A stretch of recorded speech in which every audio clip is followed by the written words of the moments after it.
This government is hell-bent on introducing mandatory digital ID, but this one thing might halt them in their tracks, and if it doesn't, it will be quite revealing. Also, Prince Andrew now appears to be completely disgraced in a statement which I'll come back to in a little while. And also, councils are now reportedly telling teachers to really pander to children, including having a code word when they want a comfort break, and don't ask them questions in class. All a little bit strange, if you ask me, but we'll come back to that in the second half of the video. Now, we're here on Black Belt Secrets, despite the merch with my Black Belt Barrister logo on it. If you do like this, head over to the merch store, merch.blackbeltbarrister.com, and you can grab some there. And please do subscribe to the channel while you're at it. So, where do we start? Let's start with the digital ID. Now, government is talking about this being mandatory for right-to-work checks. I've discussed this a lot on my main channel, Black Belt Barrister, and all the problems with it, all the security issues with it. I've had lots of experts in the cybersecurity field telling us why this is really dangerous, and yet they are saying that they're going to press on with it anyway. They say that it's going to be mandatory for the right to work. Now, I've said before, what will they do if employers don't do it or employees don't comply with it? Are they going to prevent them from working? How many millions of adults will there be out of work or unable to be paid because they refuse to comply with a digital ID? But also, they say that it's available for other optional things and such. But how is it actually going to work? Because when you really think this through, there is something really obvious, which was a little too obvious that I didn't really initially think of it, I have to admit. But when we think about this, how is it going to work? Now, of course, they say that it's going to work because it'll be something that is stored securely on your phone. So, of course, it's going to have to use an app of some sort. Now, Apple, by way of example, depending on the source that you look at, has roughly 50% of the market share for mobile phones in the United Kingdom. Bearing in mind that not everybody in the UK has a mobile phone, Apple has roughly 50% of that market share.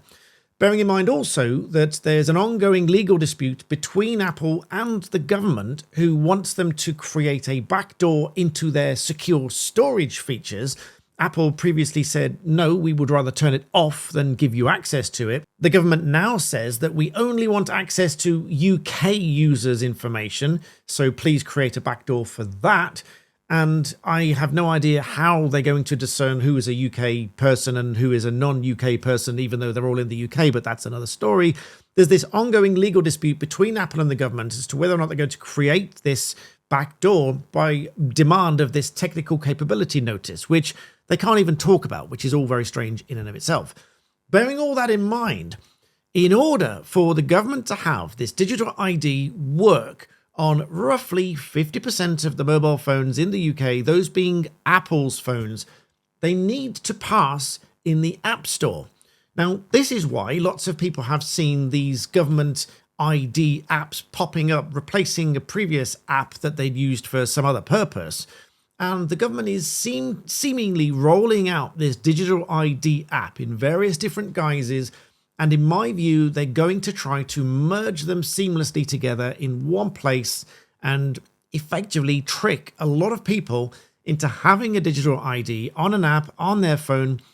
And the reason for that, I think that they're doing it this way, is probably because if they came out and just said, we are doing a digital ID for everybody, here's the app, Apple might have a problem with that. Why? Because of the Apple verification process and approval process for their app. Now, there's a number of things at play here. First of all, any app like this one must go through Apple's App Store review process and comply with the guidelines. In other words, there's got to be no malware, it must respect privacy, and there's got to be an emphasis on functional utility and so on. And thus, if it were done properly and transparently, securely, etc., a Gov Wallet app would probably pass in normal circumstances. However, there is a rejection process, and such an app might go through this rejection process and thus push it into Apple's internal review. If this was seen to be arbitrary, the government might then look to escalate this to the courts under contract law, under arguments of breach of implied terms or fair dealing terms or anti-competitive laws and so on. But bearing all that in mind, there is no direct statutory force that could compel Apple to allow such an app in its App Store if Apple believed this went beyond its baseline elements and requirements for privacy, transparency, and so on.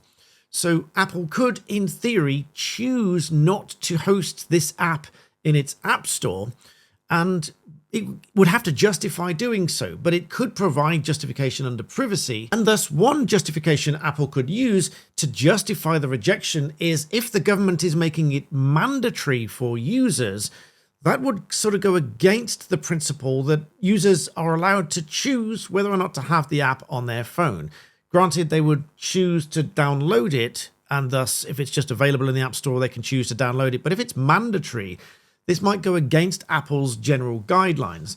Now, of course, if Apple just approves it and allows it in, that would tell you that Apple is not taking a stance against this app, not taking a stance against your privacy, which I can't see going unchallenged, at least not in its entirety, because Apple is historically privacy-led, hence its decision to withdraw the secure features rather than give the government a backdoor into them. Now, crucially, the cybersecurity expert who chose to confide in me to share with you very detailed information as to the significant risks of digital ID for those in the UK chose to remain anonymous and took several steps to keep it that way and to protect their identity, which is absolutely the minimum that I would expect from someone in that position, and the very least that you can do as well.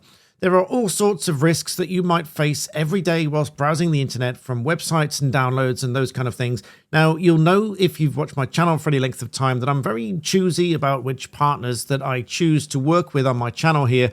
But I do work with NordVPN, which provides a level of security for you just casually without you knowing anything about cybersecurity, but it provides you that level of protection online. NordVPN will warn you about malicious websites and malicious downloads before you visit them or download them.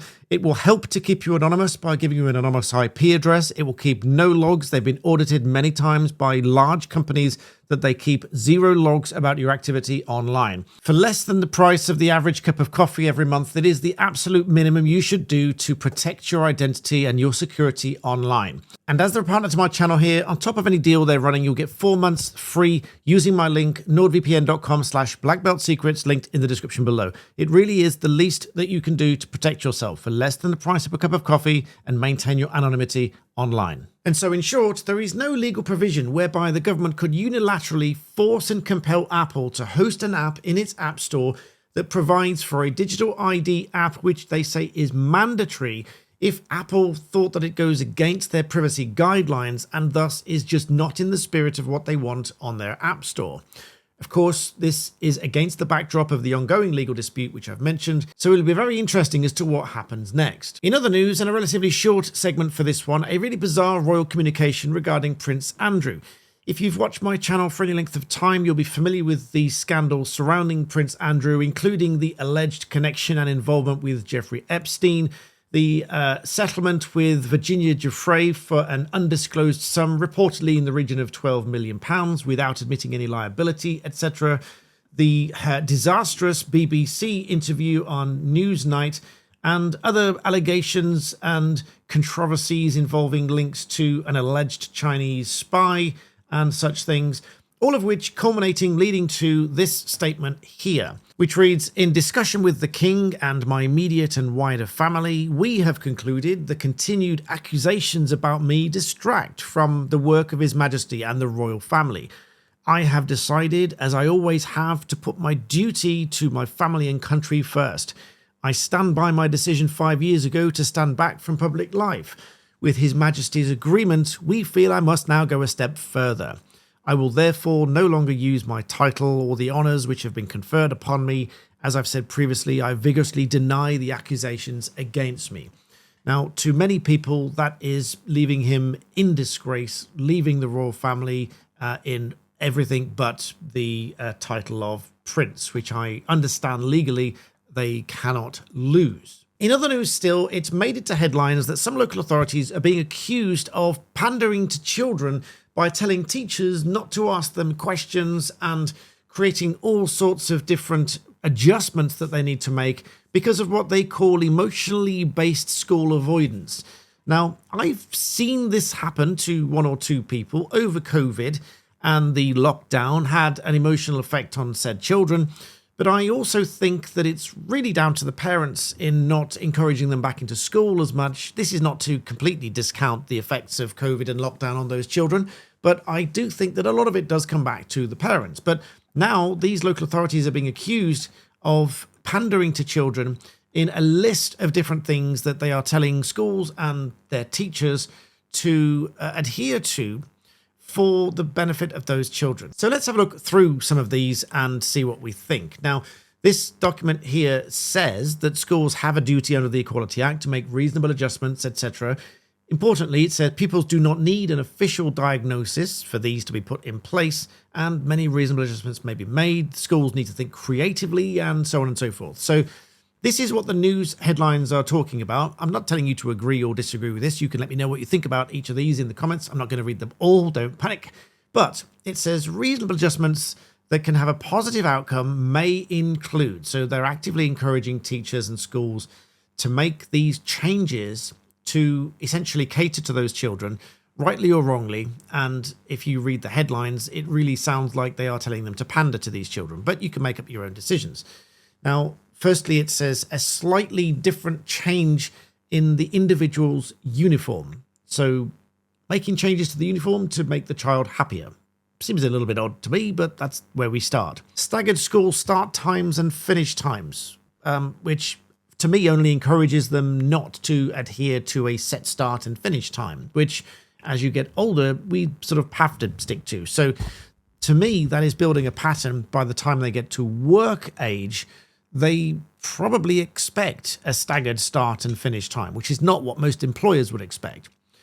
A code word that signals that the pupil can use when they need a comfort break. So if they don't feel like working anymore, they throw out a word and the teacher has to remove them from class or stop teaching them for a time or something of that nature, possibly.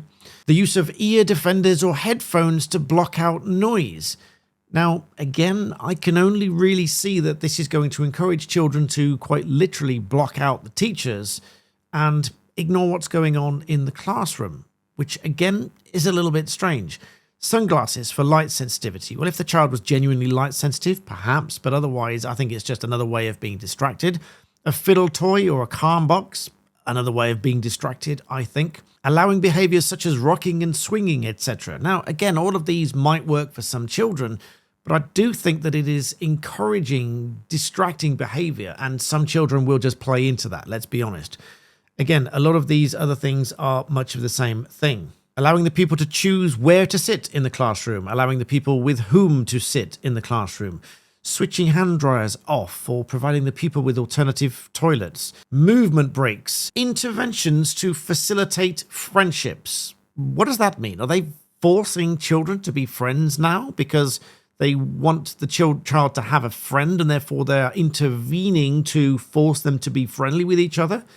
Not quite sure how that's going to work, but that's one of these things on here. And establishing if the child is comfortable participating in tasks such as answering questions or reading in front of the class, etc.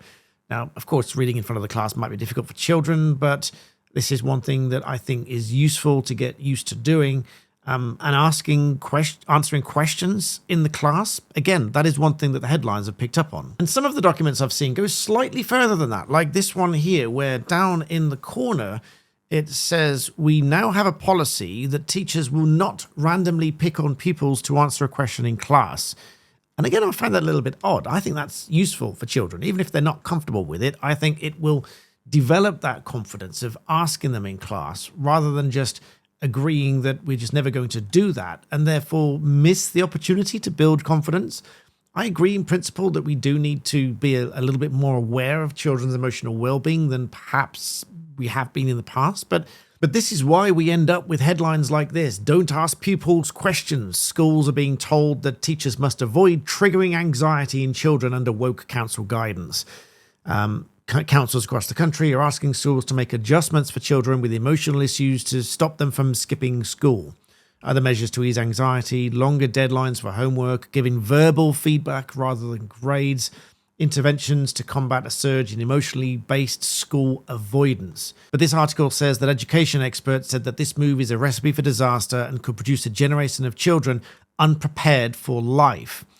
And I would agree with the experts here. I would say that removing those things that you do in class, which is supposed to be a safe space, such as asking you a question, getting you out in front of the class to talk and to do these kind of things, is building that confidence and just turning up on time and working to a task and, being challenged and being questioned, and all of these sort of things build that confidence. They build routine. I personally think children need routine. They need strict guidance. They need strict rules. They do need to be encouraged to speak up and stand out. And the more they do it, the more confident they get at doing it. I've worked with many mainstream and special needs schools voluntarily for decades now on things like participation and communication skills and confidence building, debate skills building, all of these kind of things. And it really is a skill that, like a muscle, and unless you use it, unless you develop it, it will never strengthen and you will never get better at it. And I really think that we should be encouraging children to stand up, stick to routines and build this confidence, not just pandering to every little thing, which is, I agree with the experts, is going to wipe out any skills that they will need for life and employment later on. Let me know what you think in the comment section below, but hence this is on Black Belt Secrets, a little bit off track from my normal channels, but leave me your thoughts nonetheless. Thank you for watching, and I'll see you next time.